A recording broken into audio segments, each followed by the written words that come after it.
Vamos buscando una postura cómoda, colocando la columna recta, los hombros relajados.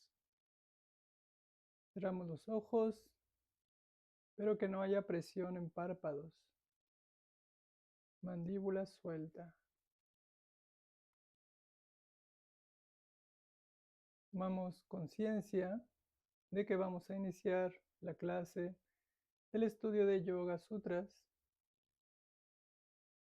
Vamos entonces a hacer un paréntesis dejando de lado cualquier otra tarea o pendiente para centrarnos en el momento presente. Toda nuestra atención en el momento presente.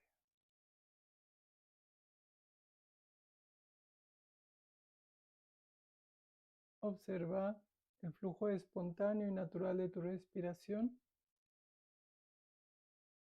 Siente el aire entrando, siente el aire saliendo.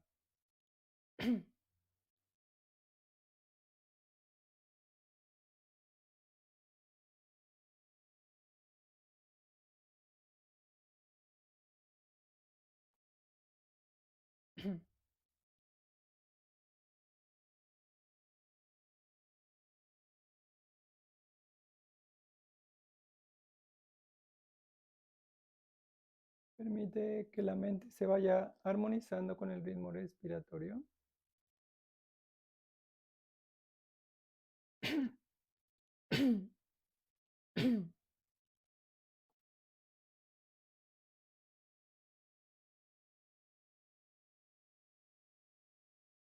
Y vamos a hacer 3 respiraciones profundas, cómodas y conscientes, inspirando y expirando por nariz.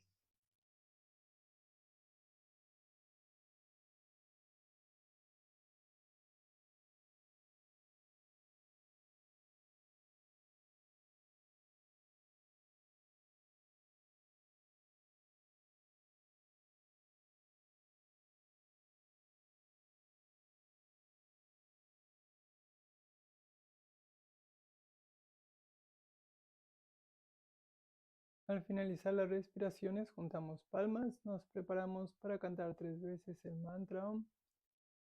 Inspira, relaja. Inspira. Om.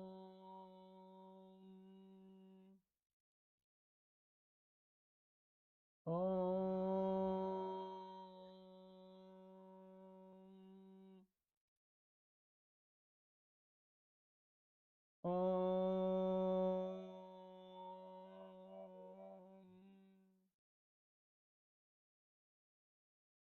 Sahana Bhavatu, Sahanao Punaktu, Sahaviryam Karavavahai, Tejasvinavadhitamastu, Ma Vitpishavahai, Om Shanti Shanti Shantihi, Harihi Om Shri Gurubhyo Namaha, Harihi Om.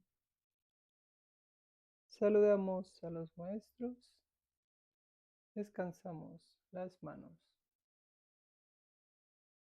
Muy bien, pues vamos a continuar con este estudio de los Yoga Sutras. Nos habíamos quedado en algo que es muy conocido, es lo más conocido de los Yoga Sutras, que son los yamas y niyamas.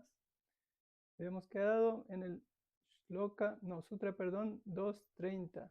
Estamos viendo estos yamas, estaba nombrando los yamas. Primero los va a nombrar y después los va a empezar a explicar en mayor profundidad. Y habíamos empezado a explicar un poco ahimsa, esa no violencia. Decíamos que todos estos valores, preceptos, van de lo burdo a lo sutil, ¿no? No violencia física, pero tampoco violencia mental, de pensamientos, ni hacia afuera, ni hacia adentro, ni hacia los demás, ni hacia mí misma o mí mismo, ¿no? Entonces, decíamos que ese ahimsa estaba muy ligado de satya, de la veracidad, aquello que es real, ¿no? Aquello que es verdad. Y decíamos que es importante también siempre nunca anteponer satya antes de ahimsa. Si lo que voy a decir tal vez va a hacer más daño de lo que podría suceder si no lo digo, o cómo lo digo también, ¿no? A lo mejor no es el momento, ver el momento adecuado, el contexto adecuado, etcétera, para no violar ese ahimsa, porque con la palabra también podemos hacer mucho daño, ¿no? También no caer en esa actitud más hipócrita de decir, no es que como es ahimsa no voy a decir, y entonces mentir o ocultar cosas que son importantes, ¿no? Hay que tener esa honestidad también interior y no autoengañarnos. Entonces los preceptos son justamente para liberarnos, no para cubrirnos, no para utilizarlos a nuestro favor, sino si los usamos en veracidad, justamente en satya, si los usamos con esa claridad, esa autenticidad interna y esa honestidad, pues finalmente nos van a llevar hacia esa liberación. Después teníamos Astella, que era no robar o no tomar aquello que no me pertenezca, físico o sutil, pueden ser ideas también. Y después teníamos Brahmacharya, me parece que habíamos llegado, no, sí habíamos llegado hasta Parigraha. Brahmacharya, que era esa moderación en todos nuestros actos, en una tradición más, en un ámbito más tradicional, celibato, cuidar la energía sexual, porque decíamos la energía sexual es la energía física, es la energía espiritual, perdón. La energía sexual es la energía espiritual, por lo tanto, si la derrochamos en demasía, vamos a sentirnos con cansancio, con menos claridad. En la tradición del yoga hay una cosa muy importante que se llama virya. Virya es la vitalidad. Este virya nace del cúmulo de shukra. Shukra, decíamos, es este fluido seminal, y en las mujeres también el fluido que se genera, que es parecido al seminal, pero en la mujer, ¿no? Cuando este líquido se va acumulando y no se derrocha, no digo la parte burda del líquido, porque el cuerpo igual la va desechando, sino la parte sutil de ese elemento, cuando no se derrocha, se va acumulando y se dice que sube por el canal central y se convierte en ollas. Se le llama ollas con J. Se pronuncia ollas, pero se escribe con J. Ollas, o produce también otra cosa llamada tellas. Este ollas y este tellas es lo que se conoce en la tradición yógica como inteligencia espiritual. Te da habilidades para profundizar en la meditación, para llegar a estados más sutiles de realización de la conciencia. Entonces, esa era la importancia de Brahmacharya. Después teníamos Aparigraha. Aparigraha es no ser codicioso, no desear más de lo que tengo, tener contentamiento con lo que me llegue naturalmente. Obviamente no quiere decir que no pueda tener metas, no tenemos metas, vamos consiguiendo, pero me aseguro de que tenga un límite todo eso, ¿no? Que no se vuelva como un pozo sin fondo, de saber cuándo parar, cuándo dejar de insistir y no desear aquello que tal vez no es para mí o no me pertenece, ¿no? Ese sería aparigraha, no desear más de lo que me viene naturalmente o en condiciones normales. Está muy relacionado aparigraha también con la envidia, con los celos. Va de la mano, los incluye, aparigraha incluye todas estas actitudes mentales. Entonces, estas 5 disciplinas externas son los yamas que se acaban de mencionar, y vamos a continuar ahora con los niyamas. Los vamos a ir mencionando también. Después, como les decía, vamos a profundizar más en cada uno. Entonces, vamos a continuar con el 231. Que dice Yati Desha Kalasama Yanava Chinaha Sarvabhauma Mahabratam. Entonces, en la traducción de Desikachar nos dice: cuando la adopción de estas actitudes frente al mundo que nos rodea ya no es un mero compromiso, sea cual sea la situación social, cultural, intelectual e individual, es que se acerca a la irreversibilidad. Y nos dice la traducción, bueno, voy a terminar de leer lo que dice aquí. No podemos comenzar con tales actitudes. Si las adoptamos brutalmente, no podemos sostenerlas. Siempre nos excusamos por no mantenerlas. Pero si intentamos identificar las razones que nos empujan a mantener criterios contrarios a ellas, si aislamos los obstáculos que fomentan dichos criterios, nuestras actitudes cambiarán gradualmente.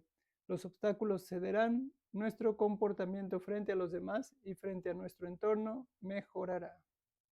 Está diciendo aquí, hablando sobre estos llamas que se acaban de explicar, la traducción más literal dice, estos valores universales que trascienden el nacimiento, el lugar, la era o las circunstancias constituyen el gran voto del yoga.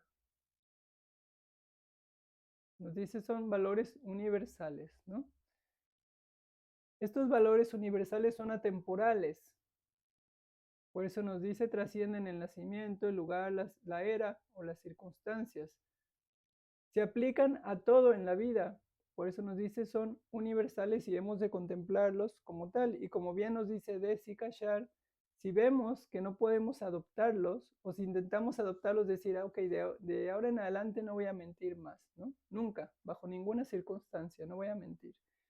Y a la primera de cambios vuelves a mentir por los basanas, por las tendencias, porque hay una situación que se presentó que consideras que lo tienes que hacer, dice Desikachar, pues entonces revisa cuáles son esos criterios en los que te estás basando que te llevan a romper estos valores, ¿no? Revísalos y trabájalos para que poco a poco, gradualmente, los vayas venciendo. En la tradición de yoga es muy curioso cuando haces un voto, un brat, por ejemplo, de no mentir, se te van a presentar un montón de oportunidades, casi en cuanto lo haces, que te van a invitar a romper ese voto, ¿no? Ese brat. Con cualquiera, si dices, ok, ya voy a adoptar firmemente brahmacharya, se te van a presentar circunstancias que te van a hacer romper ese brahmacharya. Es curioso, es como si Maya, como si la vida nos probara, ¿no? Como si Ishvara, esa inteligencia universal, dijera, vamos a ver, vamos a probar ese voto que acabas de hacer y vamos a ver qué tan establecida, qué tan establecido estás, ¿no? A ver si es cierto. Entonces ahí es cuando tenemos que ser más fuertes y más honestas y honestos con nosotras mismas, ¿no? De decir, ok, ya tomé este voto, se me están presentando estas circunstancias, me voy a mantener. Y normalmente cuando nos mantenemos, después hay una sensación de satisfacción, te hace crecer internamente, te hace ir ganando justamente gradualmente ese valor por los valores. Swami Dayananda hablaba mucho de esto, ¿no? El valor por los valores, tener valor justamente por todos estos valores, ¿no? Y te hace darte cuenta que son lo único que hacen es enriquecerte espiritualmente, internamente. Entonces cada vez los quieres cumplir más.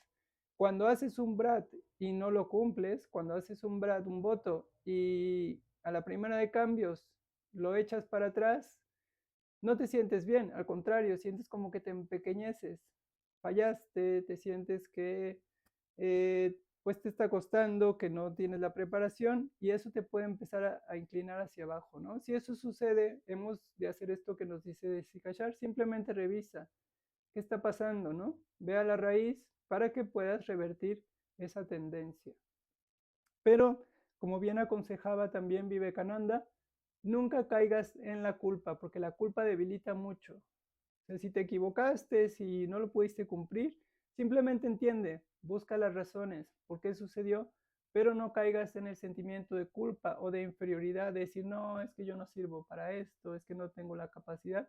Simplemente, más bien, velo desde una perspectiva más objetiva y a ver qué pasa, por qué no puedo cumplirlo, qué me está haciendo caer otra vez en esto. ¿Qué me está llevando a no poder mantener este valor, ¿no? Revisar cuáles son las razones y irlas corrigiendo, irlas redirigiendo, poco a poco.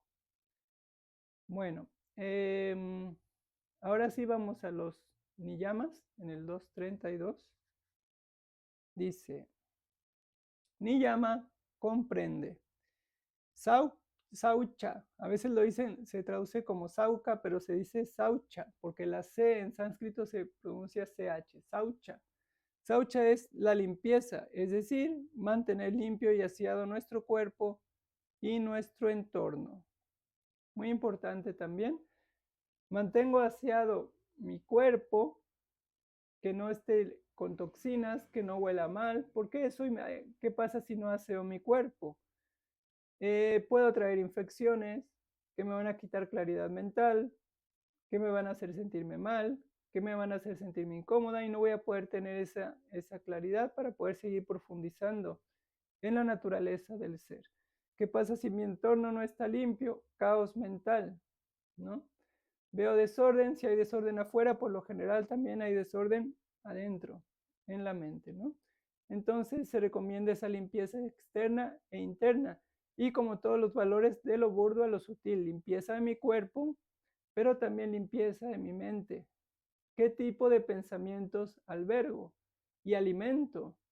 Porque la mente, recordamos, es de la naturaleza, es de una naturaleza cambiante. Se dice es chánchala, es como un monito, siempre está saltando y siempre te está trayendo recuerdos, trayendo memorias, trayendo deseos, está así tan, salte, salte, ¿no? Para un lado y para el otro. Pero el discernimiento es el que ve esos saltos de la mente y dice, este sí, este no, este lo voy a alimentar, este lo olvido inmediatamente, ¿no? Como cuando se nos ocurren ideas que son muy tontas y nos decimos, ¿cómo voy a hacer eso, no? No, imposible. O ¿cómo voy a decir eso? No, no viene al caso, ¿no? Lo eliminamos inmediatamente. La mente nos presenta la opción, pero viene el buddhi, el discernimiento, convive con discernimiento y lo eliminamos, quitamos eso, ¿no? Entonces esa limpieza, ese saucha también va hacia la mente. ¿Qué tipo de pensamientos voy a alimentar? Voy a alimentar los pensamientos positivos que me construyen, que me aportan, que me hacen crecer, o voy a alimentar los pensamientos negativos que me traen más confusión, que me hacen pasarlo mal, que me quitan energía, etcétera, ¿no? Depende de quién, depende de ti, porque el discernimiento afortunadamente va más allá de los vasanas, es más poderoso, es más refinado que los vasanas. Los vasanas nacen de los samskaras, también son sutiles, pero el discernimiento, el buddhi, el discernimiento es vivek y buddhi es intelecto. El intelecto, por medio del discernimiento, puede debilitar esos vasanas, los puede ir digamos, aniquilando por inanición. Si me viene un pensamiento negativo y digo, no te voy a hacer caso, me doy cuenta y digo, no te voy a alimentar, y lo cortas, cámbialo por otra cosa, por un mantra, por un pensamiento positivo, por lo que sea útil para ti. Inmediatamente cuando llega ese pensamiento y lo reconoces, cámbialo. Empieza a repetir un mantra que te conozcas, que a lo mejor tienes un mantra tuyo que te han dado. Empieza a repetirlo. Ese mantra con el tiempo va a ganar tanta fuerza que en cuanto aparezcan esos pensamientos negativos, los va a eliminar muy rápido, porque la mente funciona de esa manera. La mente es muy moldeable y se va acostumbrando a aquello a lo que la acostumbras, justamente, ¿no? Se crean nuevos vasanas y así se van debilitando los vasanas antiguos. Entonces ese buddhi, ese discernimiento es nuestra mejor herramienta para tener esa limpieza mental. Muy importante irlo ejercitando, ¿no? Puedes empezar con cosas más simples, ¿no? Con cosas que a lo mejor no te causen tanto conflicto, pero que puedas empezar a controlar para que vayas ganando también esa confianza interna. Entonces vemos que este saucha va para muchos lados, ¿no? También en cuanto a la alimentación, porque una cosa es de qué alimentas tu cuerpo y de qué alimentas tu mente. Recordamos también todo lo que vemos por medio de los órganos de los sentidos alimenta nuestra mente. ¿Qué tipo de, por ejemplo, de películas, programas de televisión ves? ¿Qué tipo de lugares frecuentas? Todo eso está alimentando tu mente y la puede también ensuciar. Si ves programas que son pura basura, que es puro chisme, etcétera, pues ahí no hay mucha limpieza mental, al contrario, estás echando basura en la mente, ¿no? Ramana Maharshi tenía este hábito de decir, entre menos sepas de los demás, mejor, porque menos cosas tienes para lidiar en tu mente. Entre menos conozcas de los demás, mejor para ti. Tu mente va a estar más limpia, menos llena de esta persona dijo esto, le hizo esto, pasó esto, ¿sabes? Él invitaba mucho a, deja eso de fuera, no te llenes de más basura interior que después vas a tener que trabajar para eliminar de tu mente, para limpiarla, ¿no? Entonces mejor intenta mantener esa limpieza interna, esa limpieza mental. También haciendo un buen uso de los órganos de los sentidos, que veo, que escucho, de qué me alimento, etcétera, ¿no? A qué lugares asisto, qué compañías frecuento, etcétera. Cada uno, cada una, ahí debe tener esa honestidad y revisar, estas compañías realmente me aportan, yo les aporto, es una relación positiva para esa persona, para mí, es fructífera o al contrario, yo no les aporto, los hundo más en toda esa confusión, me hunden más en esa confusión, me traen enriquecimiento interior o no. Y así ir haciendo con todo en la vida, ¿no? Es esa limpieza. Vemos que no es tan simple. Leemos Sauche y decimos, ay, qué fácil limpieza. No, abarca muchos ámbitos. En muchos ámbitos hemos de cuidar, mantener esa limpieza en la medida de lo posible y dependiendo de las circunstancias y de nuestras capacidades y cada vez ir aumentando más progresivamente. ¿De acuerdo? Después tenemos Santosha, muy importante también, todos son muy importantes los 10. Santosha es el contentamiento, Desi Kashar lo traduce como el contentamiento o facultad de sentirse a gusto con lo que se posee y lo que no se posee. Es decir, contentamiento con el presente tal y como es, tal y como se manifiesta. Si va cambiando, me mantengo contenta, en paz con los cambios. Si deja de cambiar, me mantengo contento, en paz cuando deja de cambiar. Es decir, aprender a cultivar ese contentamiento independientemente de las circunstancias cambiantes de la vida, porque siempre van a ser cambiantes. Recordamos que la vida es dual y la vida es cambiante. Maya es dual y Maya es cambiante y siempre va a estar cambiando. Va a haber momentos favorables, después va a haber momentos más desfavorables. Eso va a estar fluctuando siempre, eso no lo podemos cambiar, valga la redundancia, ¿no? No podemos cambiar lo cambiante. Es así, es la naturaleza de Maya. Entonces lo único que podemos hacer es influir ante nuestra actitud a los cambios. ¿En qué actitud mantengo ante los cambios? ¿No? Ahí sí que podemos hacer algo. Y de eso se trata cultivar ese contentamiento de cómo es la realidad que se me manifiesta, que se me presenta, interna y externa. La realidad interna, cómo es mi persona, mi personalidad, a lo mejor tenemos cosas de nuestra persona que no nos agradan mucho, que no nos gustan, ¿no? Ahí tener la inteligencia, la habilidad de decir, ok, hay estas cosas que no me agradan mucho, que veo que no son muy buenas para mí o para otros, pero las estoy trabajando, estoy haciendo mi mejor esfuerzo y lo sigo haciendo, sigo cultivando ese desarrollo, esa honestidad y sigo trabajando, ¿no? Pero me mantengo en contentamiento, digo, bueno, ok, es así, está bien, es parte de este orden universal, hago lo que puedo y lo que no puedo lo dejo también a ese orden universal, ¿no? Entonces mantengo un contentamiento con la existencia. Hay algo que se dice armonizarse con Ishvara. Ishvara, decíamos, es ese orden universal que hace que todo tenga esa concadenación de causas y efectos, ¿no? Si me armonizo con Ishvara, me armonizo con la realidad tal y como es, con la realidad, mi realidad individual como persona y la realidad externa que llamamos mundo, ¿no? Que está allá afuera. Afuera aparentemente, porque todo está en Atma, todo está en el ser, ¿no? No hay afuera y adentro en realidad. En una realidad última no hay ni afuera ni adentro, todo es el ser. Entonces me armonizo con esa existencia y ¿en qué se va a traducir eso? En ecuanimidad, en tranquilidad, en serenidad, en claridad. Si hay ecuanimidad, tranquilidad y serenidad, va a haber claridad mental. Si no hay ecuanimidad, no hay tranquilidad y serenidad mental, no va a haber claridad. Mi mente va a estar confundida, va a tomar las cosas por lo que no son, va a ver las cosas distorsionadas por esa confusión justamente. Y si nos damos cuenta, todas estas cualidades se nutren de las anteriores. Si yo mantengo bien Ahimsa, Satya, Asteya, Aparigraha, Brahmacharya, estas van a estar mucho más fáciles de mantener también. Todas se alimentan unas a otras. Si cultivo una, por efecto colateral se van a ir cultivando poco a poco las otras. Puedes elegir a lo mejor decir, bueno, esta semana voy a trabajarlas todas, pero esta semana voy a hacer especial hincapié en esta, ¿no? Y voy a trabajar más en esta durante esta semana. Y me voy a observar mucho que mantengo ese valor, ese precepto, por ejemplo, de Saucha o de Santocha, ¿no?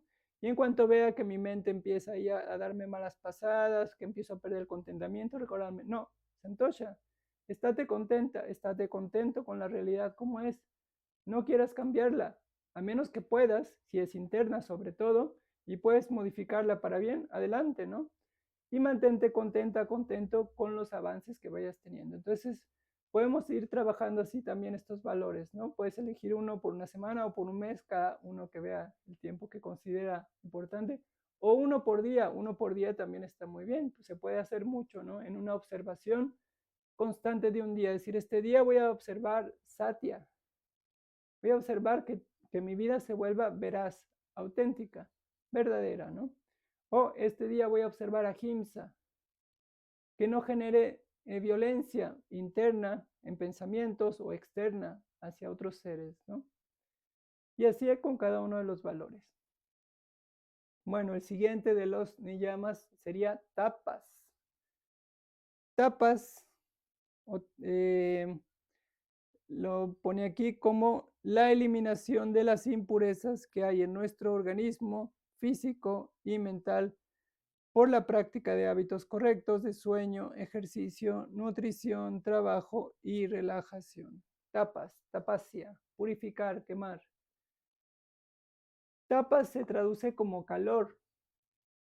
El calor nace del fuego. El fuego que hace transmuta, quema, cambia. El fuego es el gran transmutador de la materia, ¿no? Cambia totalmente la realidad de la materia. Entonces, por eso se traduce como tapas, calor, porque se trata de ir purificándonos internamente en mente y en cuerpo también, ¿no? Por eso Hatha Yoga lo que hace es purificar el cuerpo, por ejemplo, ¿no? Y a través del cuerpo también empezar a trabajar la mente. Esa intensidad de la disciplina, esa austeridad es tapas. Y como dice de Sikashar, lo podemos aplicar en todos los ámbitos de nuestra vida, ¿no? Si duermo demasiado, ahí no voy a purificar, me voy a empezar a contaminar porque estoy metiendo demasiado tamas a mi cuerpo, ¿no? Entonces, el sueño justo y necesario, no demasiado. Si me alimento demasiado, no voy a purificar el cuerpo, lo voy a contaminar más. Si le doy más de lo que necesita, lo único que voy a hacer es cargarlo. Entonces, ahí no estoy purificando, entonces cuido mi alimentación. Va de la mano de brahmacharya, moderación. Voy cuidando cuánto como y qué calidad y cantidad, ¿no? Para ir purificando el cuerpo. Ahí es la parte de etapas de cuidar, pero luego voy a tratar de, parte de eso, ok, ya durante muchos años a lo mejor no cuidé, pero ahora me llegó este conocimiento, ¿qué hago con todo eso que contaminé? Empiezo a quemar, ¿no? Y ahí viene la práctica de Hatha Yoga que nace del Tantra, de influir en las energías del cuerpo por medio de ciertas posturas, de ciertos ejercicios. A través de estas posturas de pranayama, los ejercicios de regulación de la energía por medio de la respiración, voy quemando, voy purificando, voy eliminando toxinas del cuerpo, de la mente, etc. Voy limpiando. Y si vemos, está relacionado con todos también, ¿no? Tapas está relacionado con santosha. Si me mantengo con contentamiento, voy quemando las impurezas. Si caigo a la provocación de esos pensamientos que me quitan el contentamiento, en lugar de quemar esa impureza, la voy a alimentar. Entonces he de cuidar, he de ir cuidando de qué manera puedo ir influyendo y de qué manera puedo ir contribuyendo a que esa desintoxicación externa e interna se vaya dando, ¿no? Y para eso tenemos muchas disciplinas. Ya mencionamos Hatha, Pranayama, pero también la meditación. La meditación justamente es la mejor forma de quemar las impurezas mentales. La meditación es una tapasya muy profunda. Quema todos los vasanas negativos, recurrentes, los va debilitando, los va quemando, los va aniquilando. Cuando no respondo ante un impulso mental, un vasana mental, lo único que le pasa a ese vasana mental es que se debilita, porque no le estoy dando alimento, no lo estoy reforzando, entonces se va quemando. La mejor tapasya, entonces, es la meditación. Es la mejor práctica para purificar la mente. Esa tapasya requiere obviamente también mucha disciplina, ¿no? Ser constante.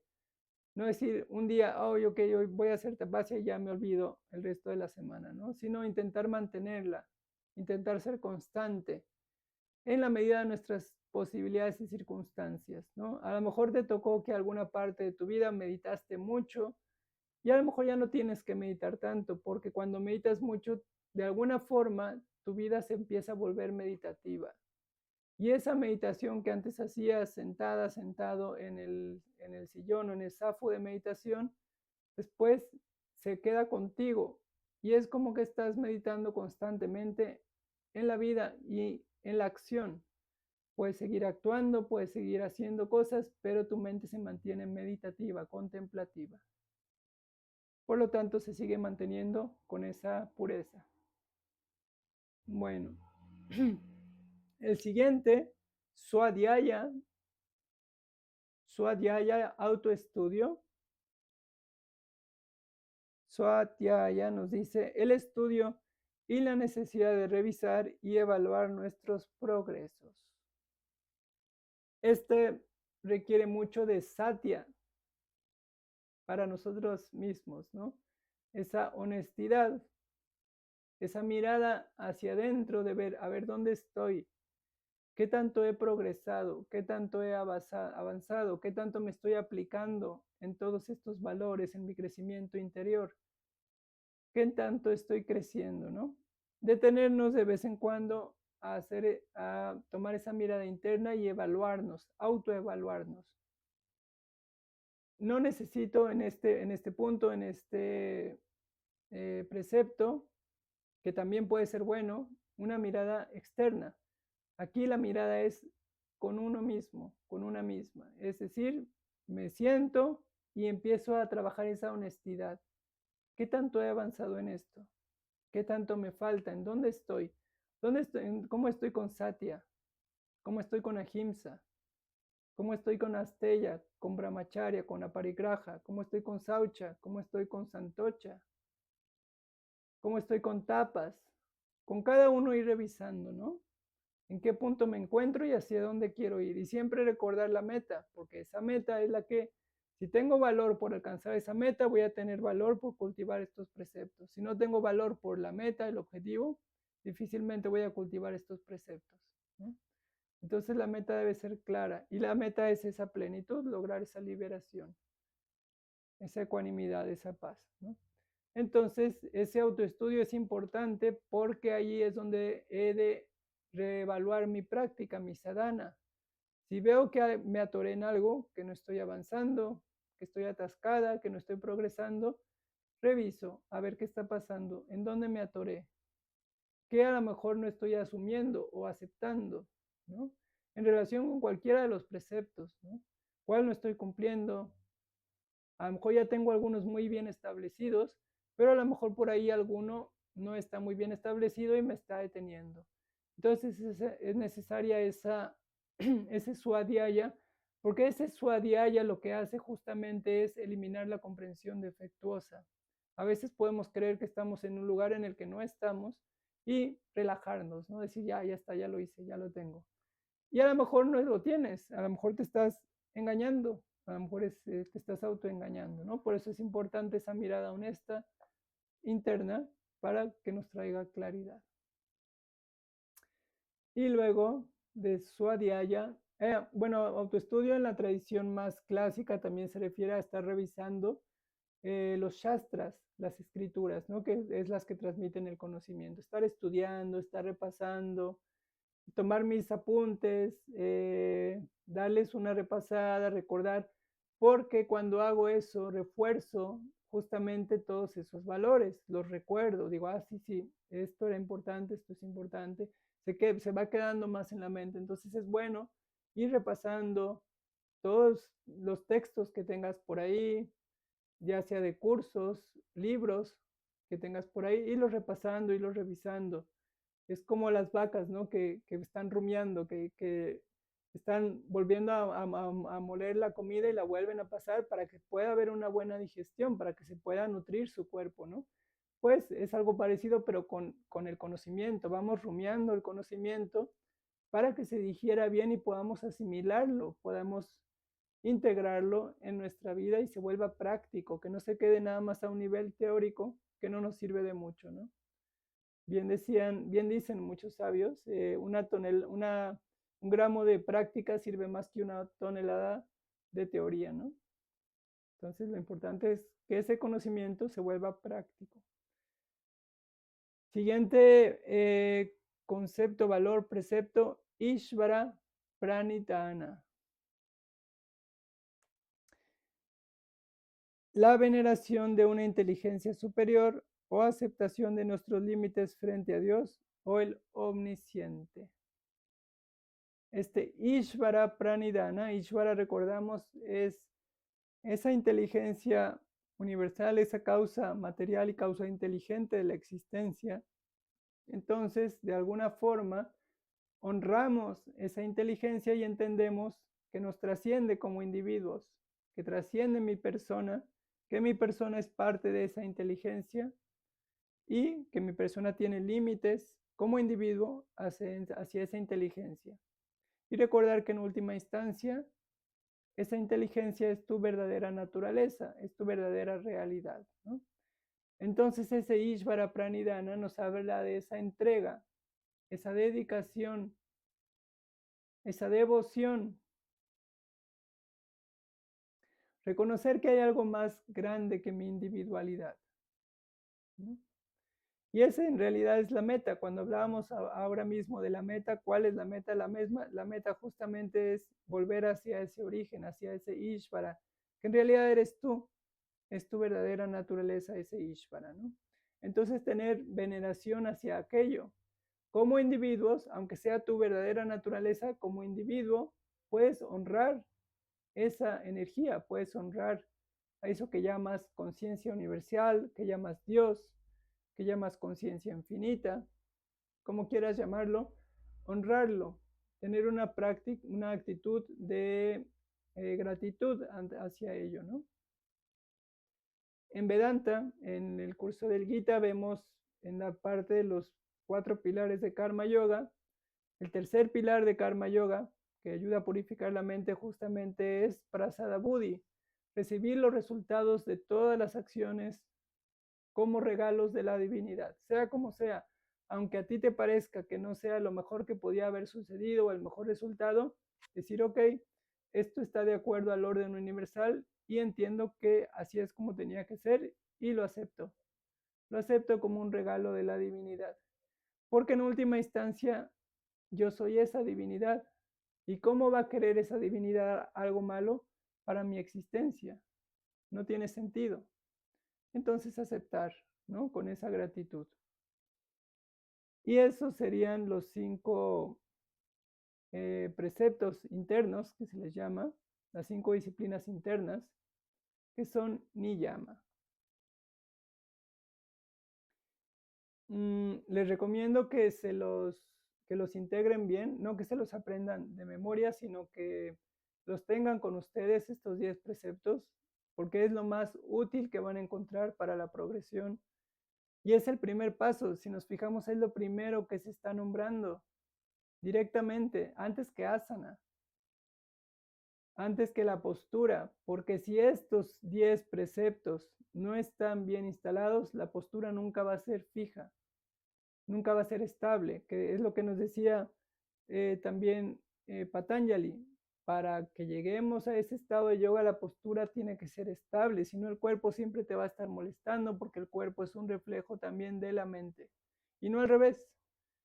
sí interactúan, pero el cuerpo está más subordinado al cuerpo, el cuerpo físico está subordinado al cuerpo espiritual y no al revés.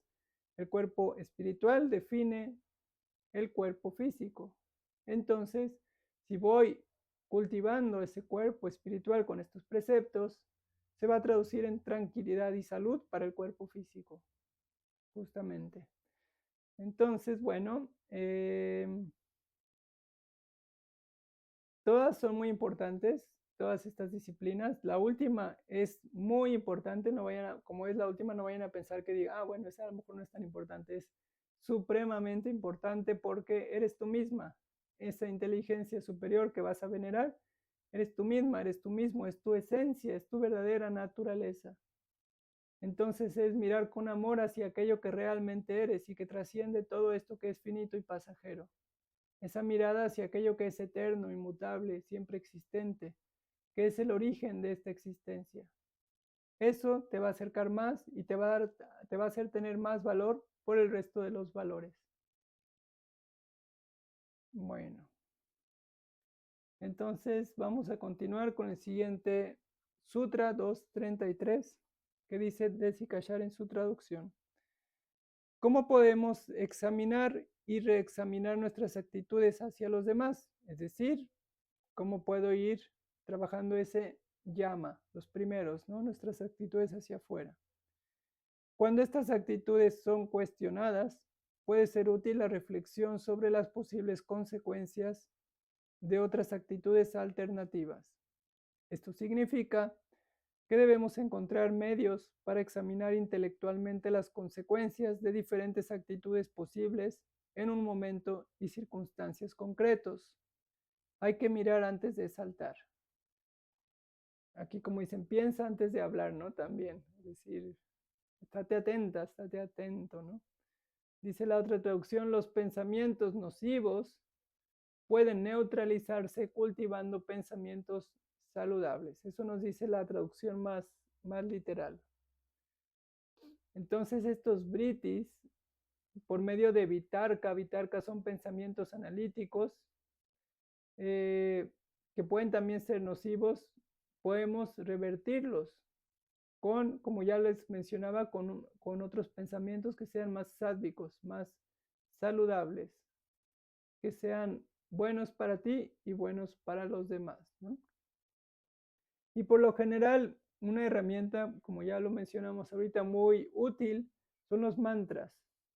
Los mantras están cargados de energía. Y para que un mantra sea más efectivo, he de aprender a pronunciarlo bien.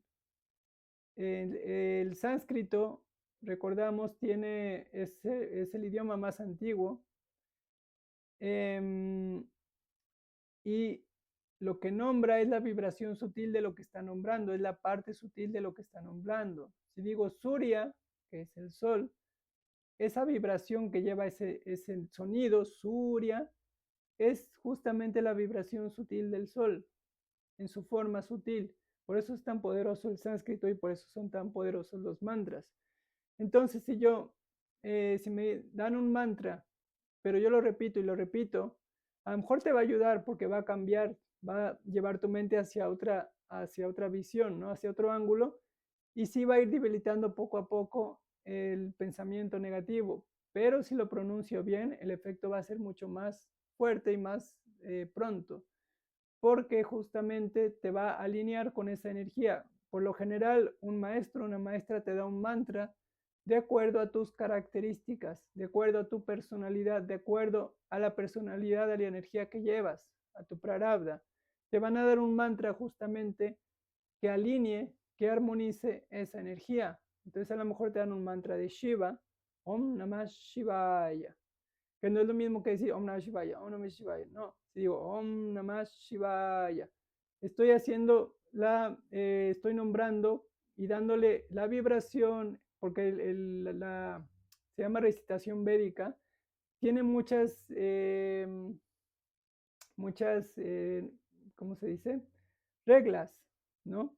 De métrica, entonación, tiempo, acento, cómo pronuncio cada letra, si es retroflexa, si es nasal, si es gutural. Hay muchos matices.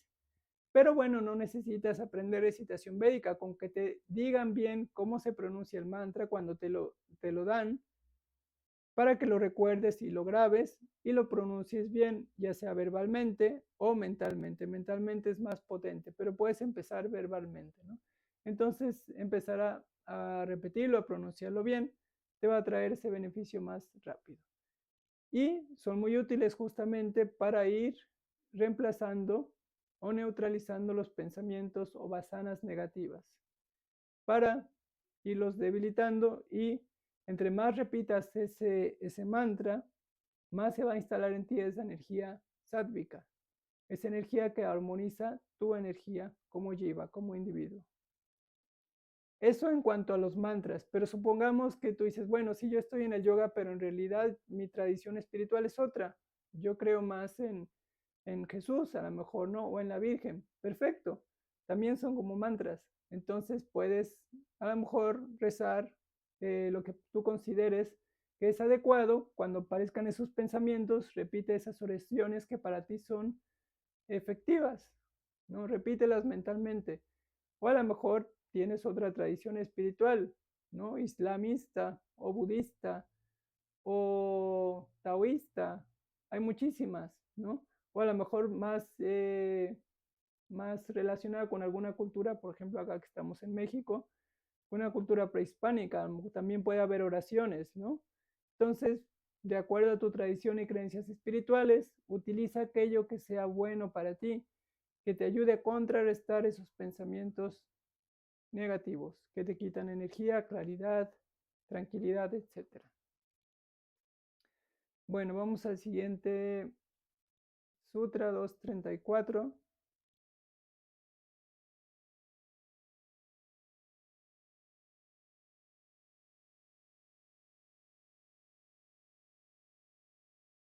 ¿Qué dice? No sé por qué tengo aquí una nota en el 234 como si hubiéramos llegado hasta aquí a la clase pasada, ¿no? ¿Verdad? No llegamos aquí. Me habré equivocado. Muy bien, pues vamos a leer el 234. Patanjali detalla más este punto. Por ejemplo, un deseo súbito de actuar con rudeza, de apoyar o aprobar acciones duras, puede ser frenado reflexionando sobre sus consecuencias nocivas. Actos de este tipo provienen a menudo de instintos inferiores como la cólera, la posesividad o un juicio deficiente. Sea cual sea la importancia de estas acciones, la reflexión en una atmósfera favorable puede frenar nuestros deseos de actuar de esta manera. A menudo, ni nuestras actitudes para con los demás, ni las situaciones, ni las ideas son totalmente transparentes. En este punto, el apresuramiento puede hacernos caer en situaciones indeseadas. En tales circunstancias, cualquier oportunidad de replantear una cuestión debe ser muy tenida en cuenta. Vale más prevenir que curar. La traducción más literal nos dice: nosotros mismos, nosotras mismas, podemos actuar basándonos en pensamientos nocivos, como querer hacer daño a alguien, o podemos causarlos o tolerarlos en otro, que también es igualmente nocivo. Pensamientos nocivos pueden surgir de la avaricia, la ira o el engaño. Pueden ser leves, pueden ser moderados o pueden ser extremos, pero nunca dejan de madurar en ignorancia y sufrimiento. Es decir, los frutos de mantener todo ese tipo de pensamientos nunca va a ser positivo, ¿no?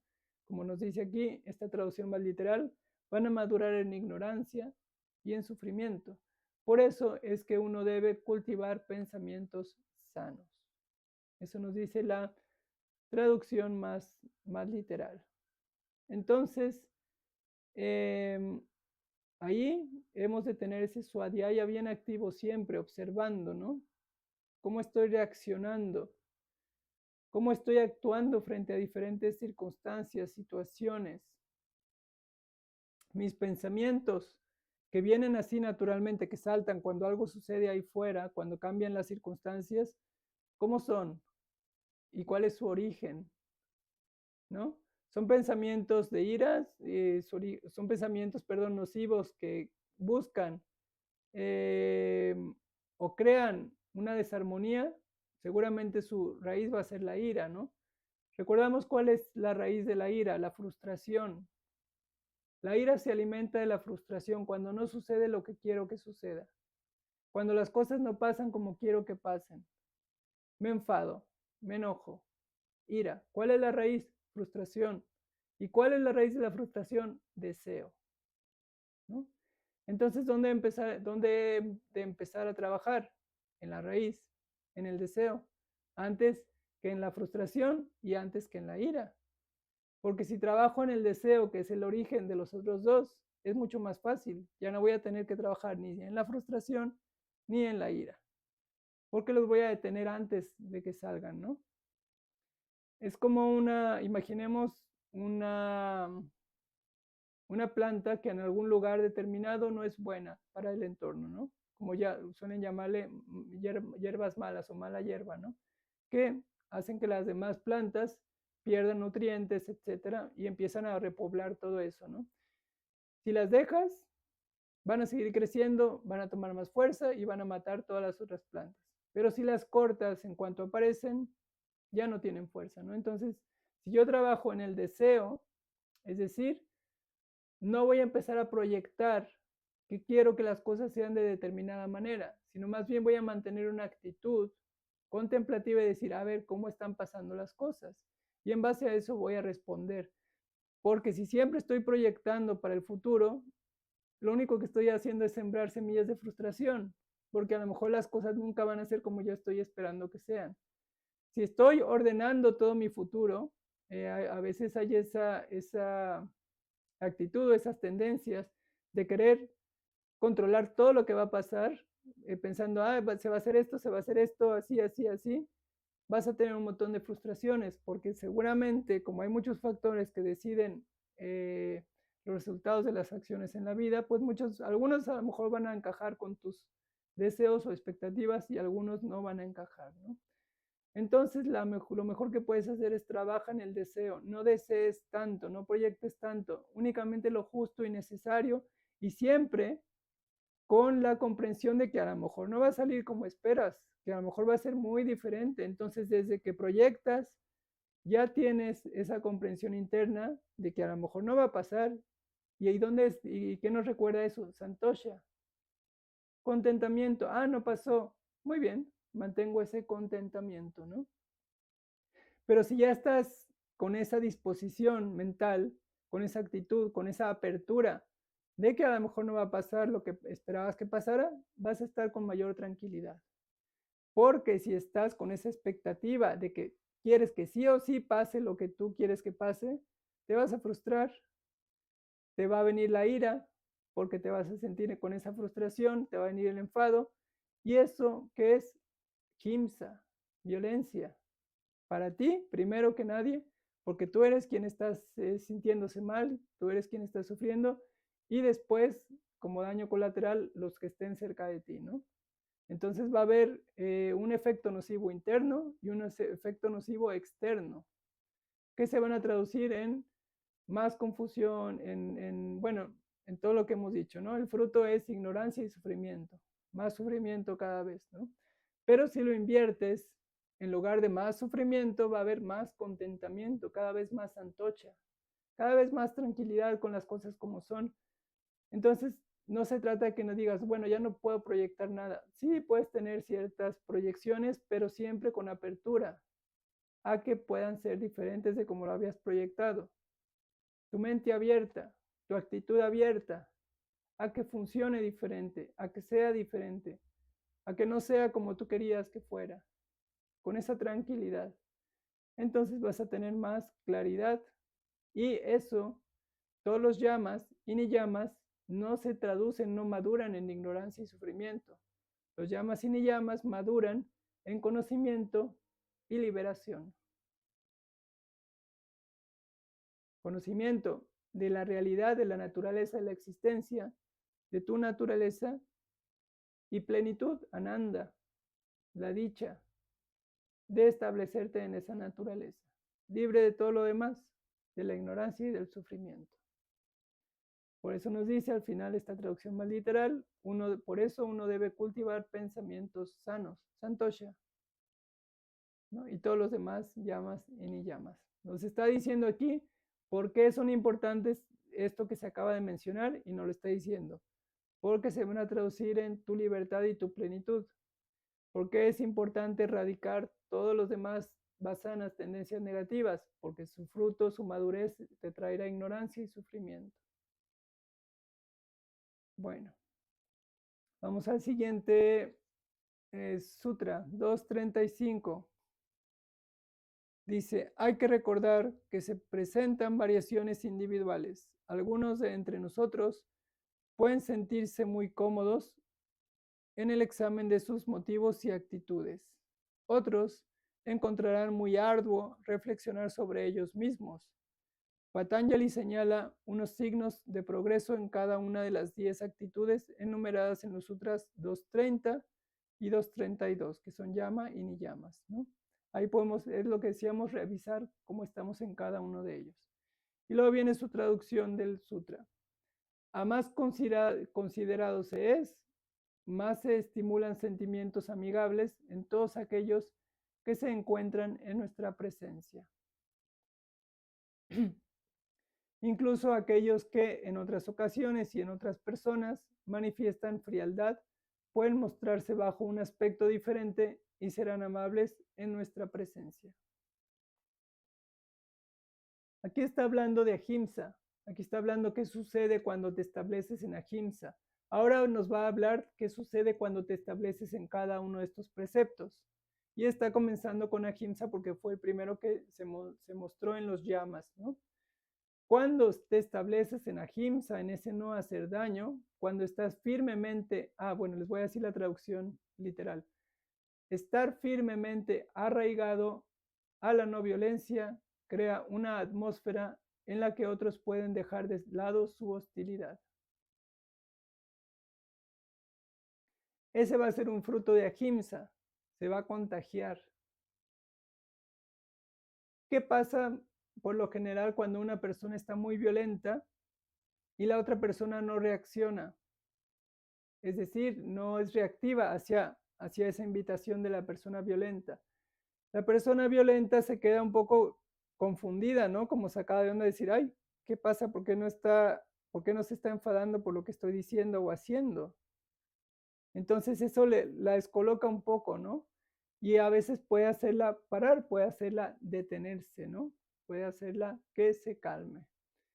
Si alguno de ustedes ha hecho un curso de Vipassana de Goenka, recuerdan que hay una frase, hay una anécdota que cuentan ahí del Buda, de una persona que tenía mucho odio hacia el Buda, ¿no? Porque de alguna manera las pláticas o charlas que estaba dando el Buda no le estaban favoreciendo. No me acuerdo muy bien por qué, la razón, pero la idea es que quería ir a vengarse y le dijeron, ten cuidado porque es muy inteligente. Entonces, él decía, pues no voy a dirigir ninguna palabra con él, simplemente voy a llegar y lo voy a agredir, ¿no? Le voy a reventar la cabeza. Entonces iba esta persona muy enojada y cuando ya está cerca empieza a decirle un montón de cosas al Buda, ¿no? Oye, tú, cabeza rapada, no sé qué, te voy a hacer no sé qué tanto. Y entonces el Buda permanece con toda serenidad y le dice algo así como, oye, dice, a ver, nada más déjame hablar un momento contigo. Dice, cuando van invitados a tu casa y traen cosas que a ti no te gustan o que no son buenas, ¿las recibes o no las recibes? Dice, pues no las recibo, ¿no? Como regalos que te dan que no te gustan, pues no los recibes, no los regalas. Dice, pues lo mismo hago con tus palabras. Tú me las ofreces, pero yo no las acepto. Entonces se quedan contigo, ¿no? Tú las trabajas, ¿no? Entonces es ese ahimsa, no su reacción, en este caso la reacción del Buda no es violenta, es una reacción que nace de ahimsa. Le dice, mira, tú vienes con ese enfado, pero yo estoy con mucha tranquilidad, yo estoy muy a gusto y no dejo que me contagies con todo eso, ¿no? Te lo vas a tener que quedar tú, lo vas a tener que trabajar tú. Y entonces esa persona, obviamente, al ver que no se sigue echando leña al fuego, pues va a tener que empezar a dejar también de echar leña al fuego, ¿no? No le va a quedar de otra. Se dice que los yogis en la India, hay varios casos. Un caso es este yogi que es más actual, que se llama Swami Rama. De hecho, hay una foto que le tomaron donde está meditando, perdón, en un banco de un río, rodeado de cocodrilos. Y no le hacen absolutamente nada. Ni él está preocupado de que le hagan nada. Está completamente establecido en ahimsa. Sus vibraciones se transmiten y las perciben los demás seres. Entonces no tienen ningún interés ni siquiera en hacerle daño. También otro Swami, otro yogi, Udiyababa, varias veces relataron que cuando él se sentaba a meditar, como vivía en la selva, a veces había tigres alrededor de él acostados mientras él meditaba porque les parecía muy agradable las vibraciones que emitía esta persona.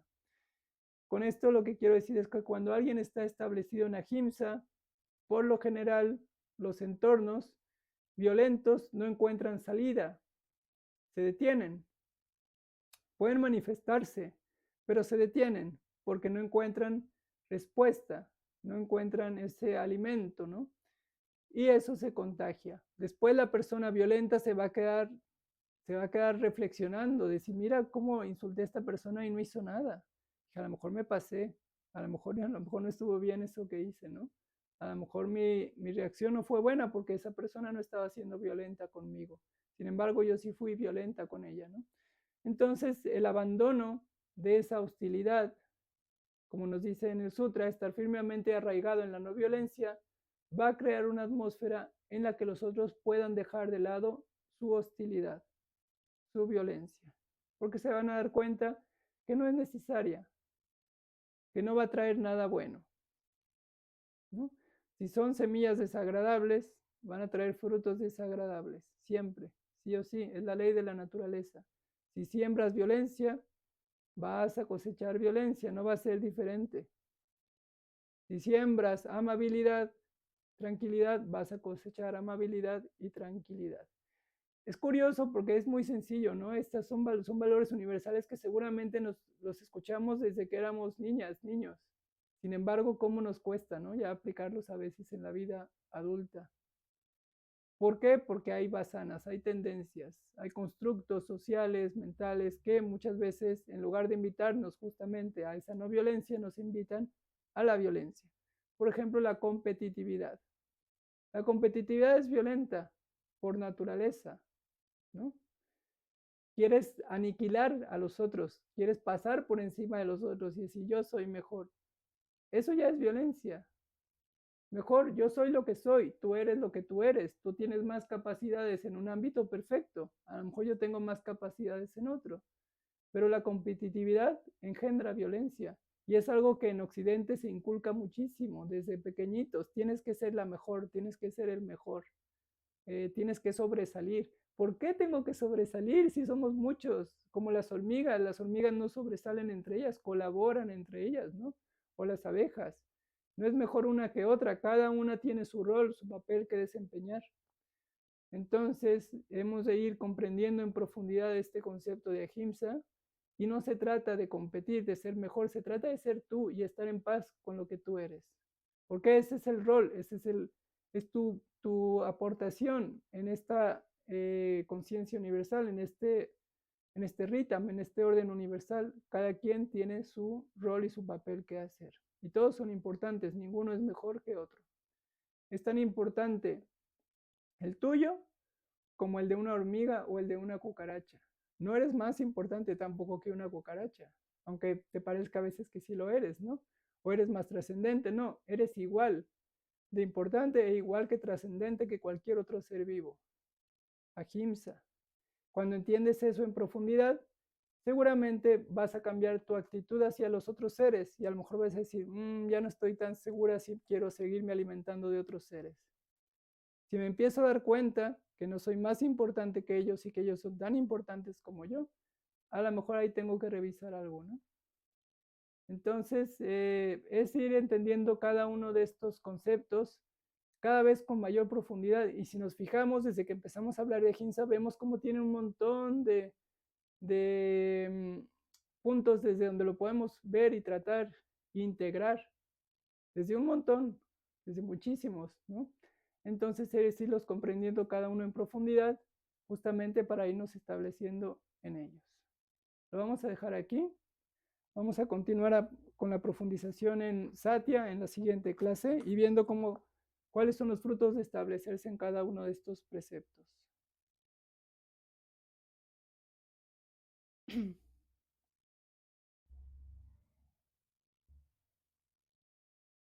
Voy a cantar el mantra final. Juntamos palmas. Om Purnamadav Purnamidam Purnat Purnamudashyate Purnasya Purnamadaya Purnameva Vashishyate Om Shanti Shanti Shanti Harihi Om Shri Gurupyo Namaha Harihi Om.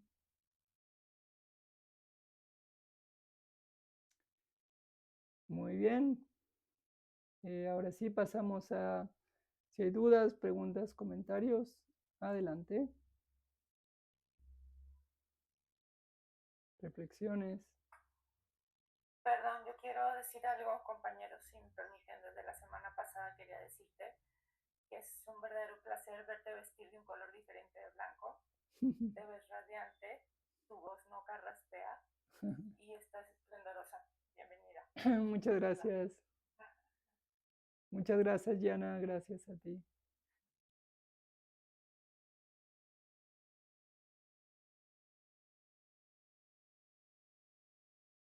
Son los colores de la vida, ¿no? Que se manifiestan.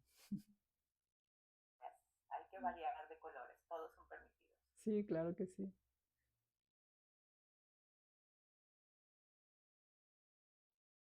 ¿Alguna otra duda? Pregunta. Adelante, Ana.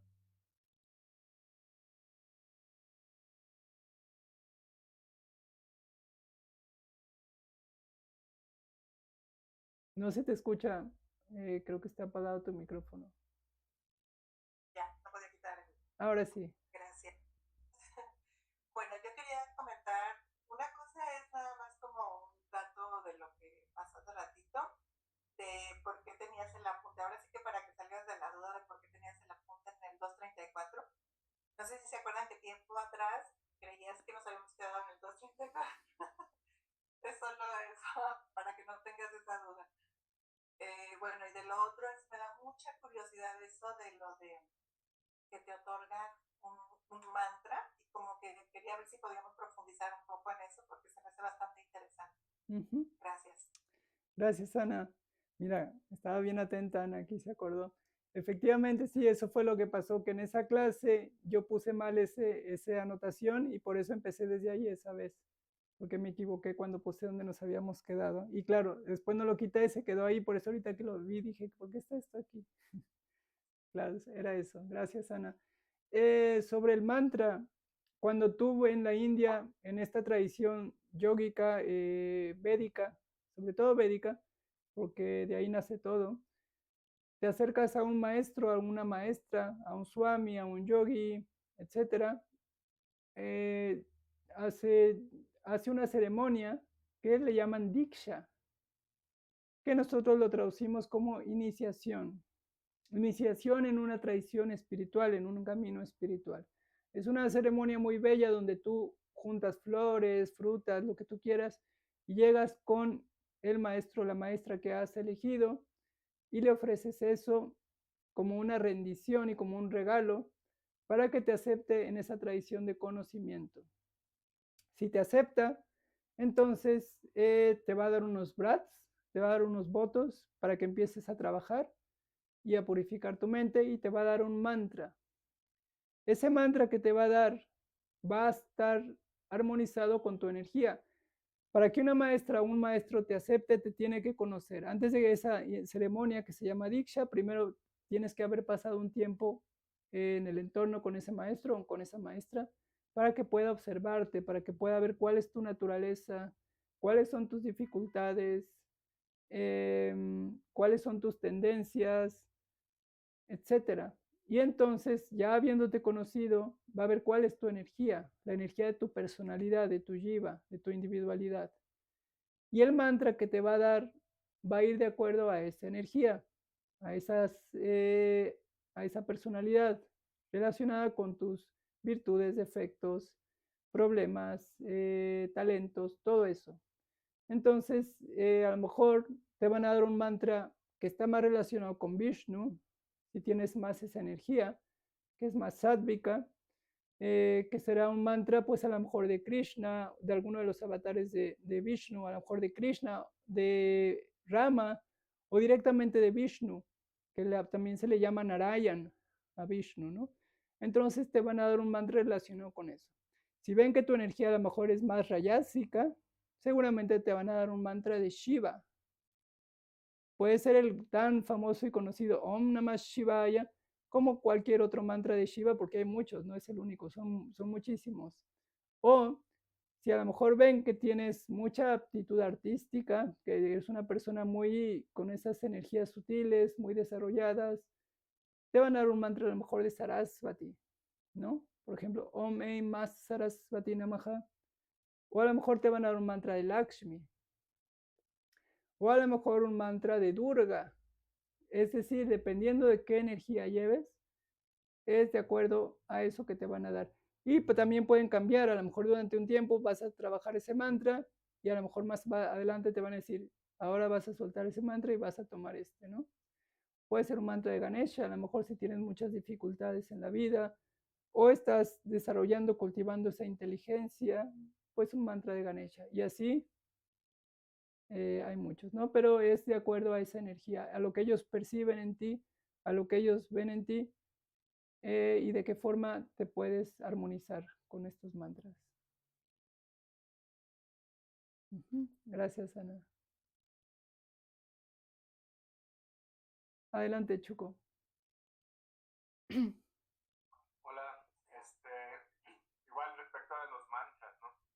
Eh, bueno, a mí me ha pasado que pues, he ido a ceremonias o así, encuentros donde hay como, bueno, recitación de mantras, pero a mí lo que me choca mucho, digo, pues soy músico, ¿no? Y de cierta manera siempre actúo así como, y no sé, pero se me hace como, a veces como que cantan los mantras así como, digo, no quiero ser grosero ni nada, pero como, pues así como con la guitarra y con acordes como si fuera una canción de Maná, ¿no? Entonces, a mí me choca mucho esa parte y siento que le quita como el poder, ¿no? Del mantra como, pues como debe ser, ¿no? Y buscando versiones, pues así más, tratando de ir como más a lo puro, ¿no? Pues he encontrado muchas cosas en internet, pero no sé cómo, vaya, cuál elegir, ¿no? O sea, siempre voy más así como los que son más recitados, sin música de fondo ni nada. Pero bueno, igual estaría bueno si puedes compartirnos, pues, mantras, así, para aprender cómo recitarlos correctamente. Y bueno, pues eso. Gracias, Chuco. Sí, claro que sí. Yo no soy una experta en recitación védica, pero sí tengo cierto conocimiento porque tomé unos cursos justamente también para mí, para poder aprender a recitar bien esos mantras. Y podríamos hacer un pequeño, a lo mejor, curso de recitación védica para ver los principios, ¿no? Entender los principios de vocalización, entender cómo leer el alfabeto sánscrito, cómo pronunciarlo bien, eso sí que lo podría transmitir, ¿no? Entonces ahí a lo mejor más adelante se podría hacer un curso de introducción a la recitación védica, o si quieren profundizar bien, les puedo recomendar un maestro muy bueno que es con quien yo estudié, es chileno, y sus cursos son online, y él es muy bueno en todo esto porque además también es músico, entonces tiene mucha habilidad del oído para escucharte bien y corregirte, porque es compleja. Ya les adelanto que la recitación védica es compleja, no es sencilla, hay que practicar mucho, hay que tener oído, hay que escuchar bien y comprender bien esas entonaciones, ¿no? Y lo que otro que decía, sí, los mantras cuando son cantados sin respetar estos tiempos, estos matras, estos acentos, pues no funcionan, ¿no?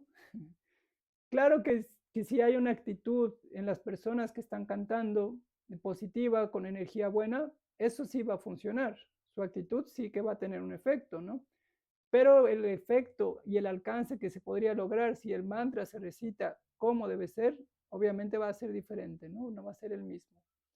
Para que los mantras funcionen, tienen que ser bien recitados para sacar todo su potencial. Hay unos videos en YouTube que ayudan a aprender a recitar mantras, incluso sin tener conocimiento sobre todas estas reglas, ¿no?, de recitación. Les puedo pasar algunos para que vayan viendo, para que vayan observando. Y funciona todo a través de repetición, repetición, repetición, repetición, repetición, hasta que se vaya quedando en la comprensión, ¿no?, en el oído, en la escucha y en la pronunciación también. Lo malo es que ahí no te pueden corregir, pero lo puedes seguir escuchando, ¿no? Entonces les puedo pasar algunos para que se den una idea. Y más adelante, si quieren, podemos hacer un pequeño curso de introducción a la recitación védica.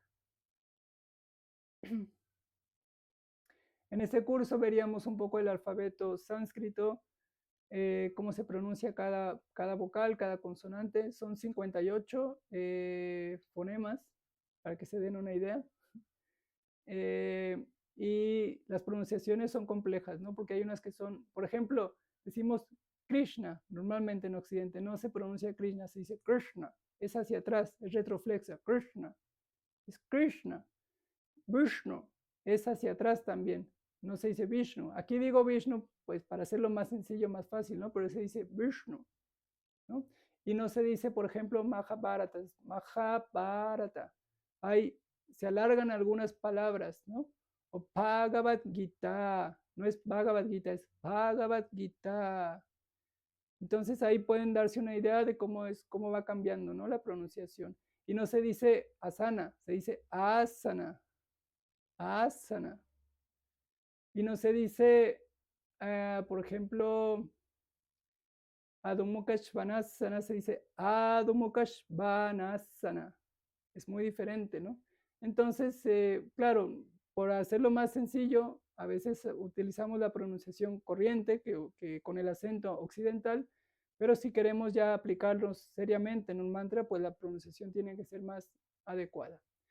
Y también mencionarles que hay mantras universales. Si dices, ay, yo ahorita no tengo un mantra, ¿qué puedo hacer? Utiliza un mantra universal. Om. El Om es un mantra universal y de hecho es el más potente de todos, ¿no? Om Namah Shivaya también es un poco un mantra universal. Hay varios así que son más o menos universales. Gracias, Chuco. ¿Alguna otra duda, pregunta, comentario? A mí me gustaría comentar algo que sale de todo contexto de esto. Bueno, se vincula, pero realmente cuando estabas haciéndonos el favor de explicar el Ishvana Shprana, algo así, es que no pronuncio bien, necesito el curso de... intento estar concentrada, pero de repente te llegan flachazos, ¿no? Ajá.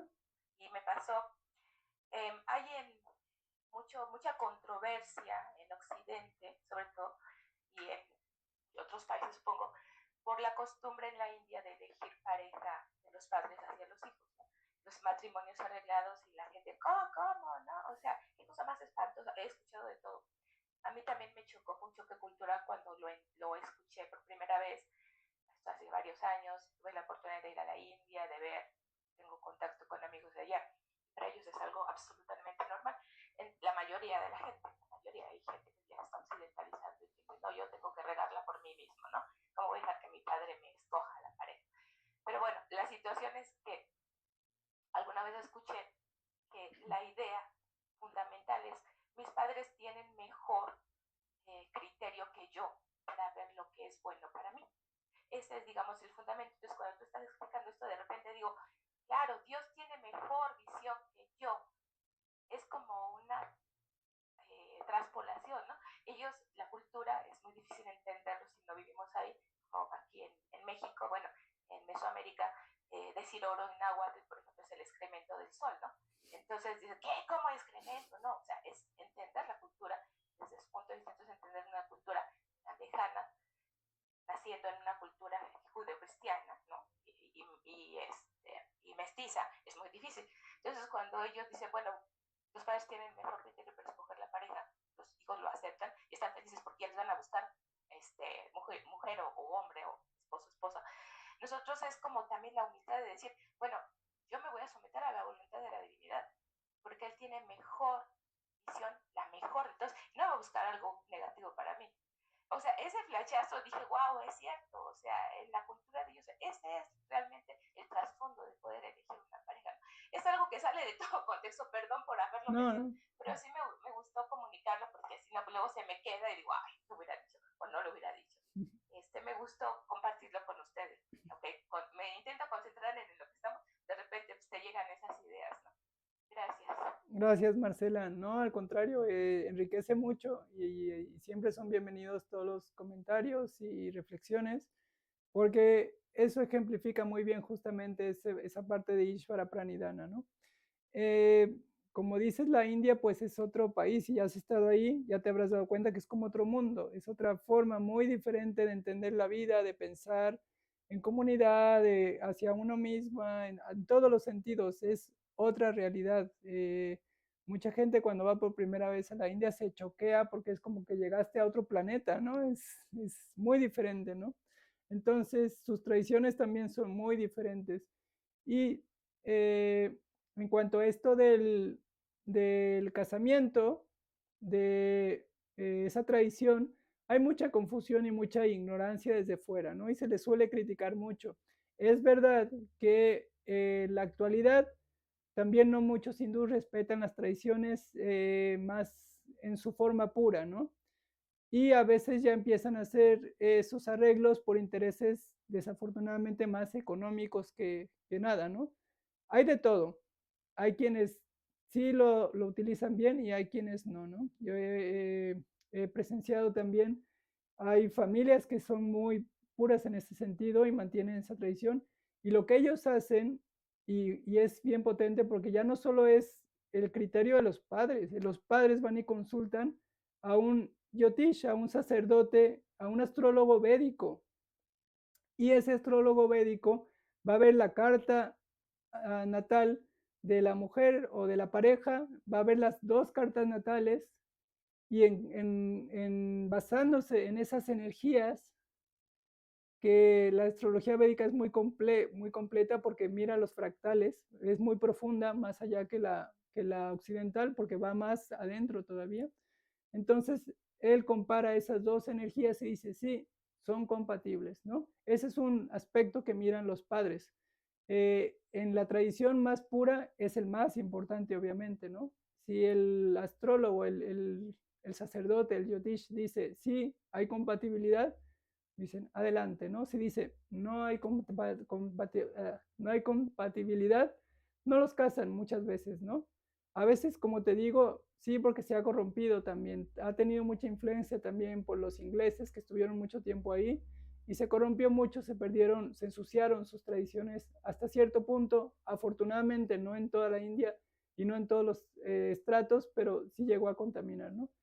Y muchas veces utilizan estas tradiciones pues con fines ya no tan puros o no tan armoniosos, ¿no? Pero cuando se entiende así y te das cuenta, dices, wow, pues por eso yo leí una vez un estudio que hicieron, uno de los países con mayor rango digamos, éxito en los matrimonios es la India.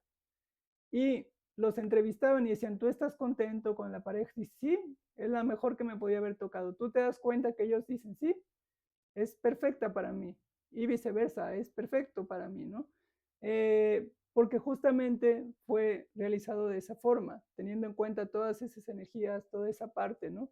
Entonces, es diferente obviamente que la visión que tenemos en Occidente, porque es otra realidad, es otra cultura, son otros constructos.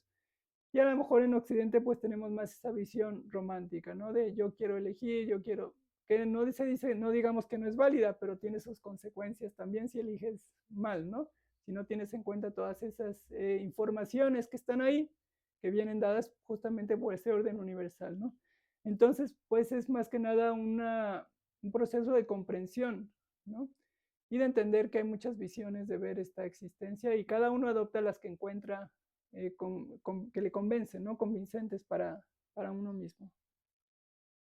Muchas gracias, Marcela, por tu aportación.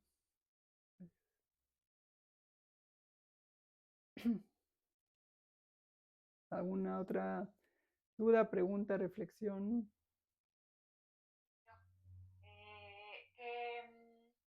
Sí, con respecto a lo de los mantras que decías, y bueno, que después lo aclaraste, ¿no? También me parece interesante que, digo, estamos estudiando esta cultura védica que es muy importante. La India es una tradición y una cultura de las más antiguas o la más antigua, pero como dices, creo que lo más importante es como lo que digas, que lo digas con devoción, ¿no? Porque a lo mejor puedes decir el mantra con la mejor recitación, haber estudiado, pero si no hay esa devoción, y por ejemplo lo veo en mi suegra, ¿no? Que ella pues está alejada de eso, pero sí tiene mucha devoción dentro de su creencia espiritual, ¿no?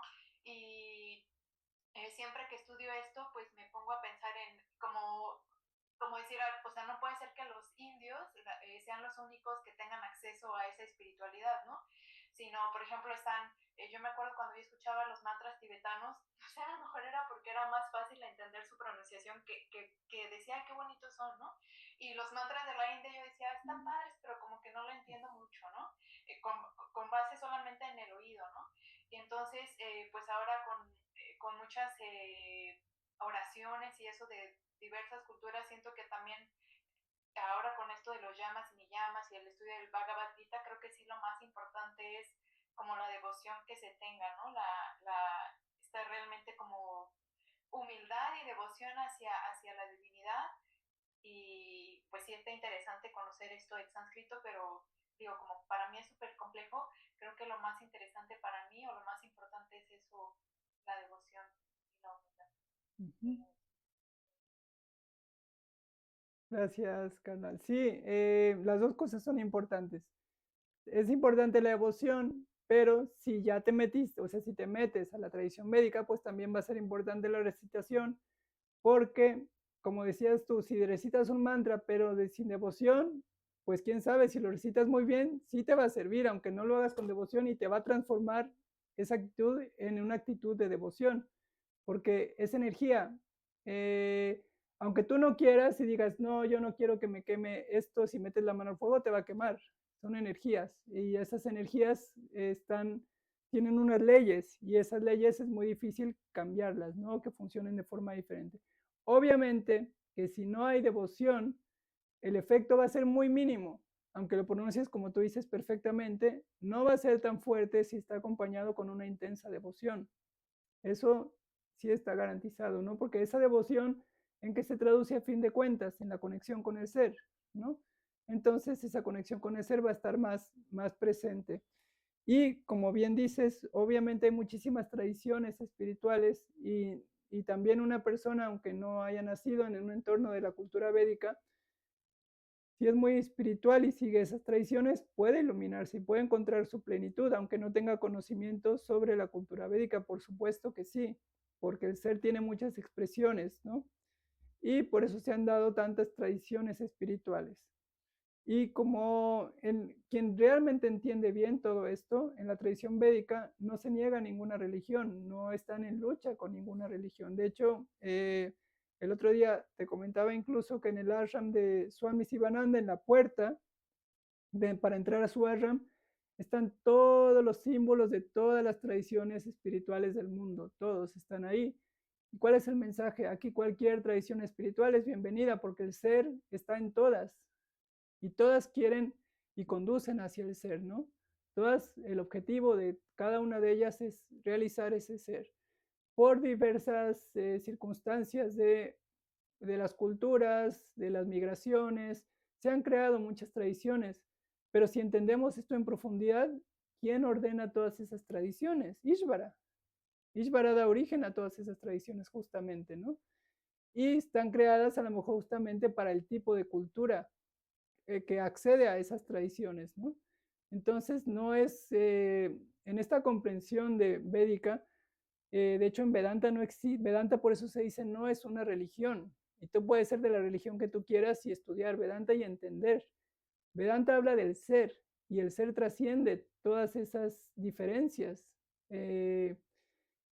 o tradiciones espirituales, ¿no? Porque son herramientas, las tradiciones espirituales son formas, herramientas, caminos para dirigirte hacia ese ser, pero puedes incluso beneficiarte a lo mejor de más de una en formas diferentes, ¿no? No es necesario no tienen por qué estar en lucha o en pugna una de otra, ¿no? Por lo general, cuando son bien entendidas, cualquiera que sea tu tradición espiritual, no vas a tener problema con ninguna otra tradición espiritual. La vas a respetar y vas a entender que son caminos de acuerdo a circunstancias determinadas, dadas de cada sociedad y cada cultura.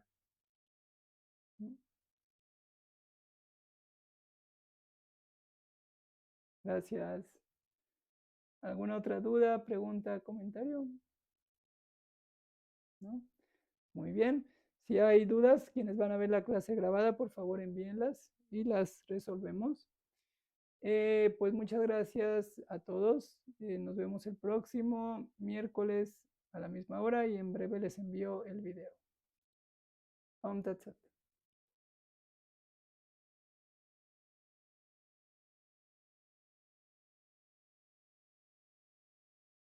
Recording stopped.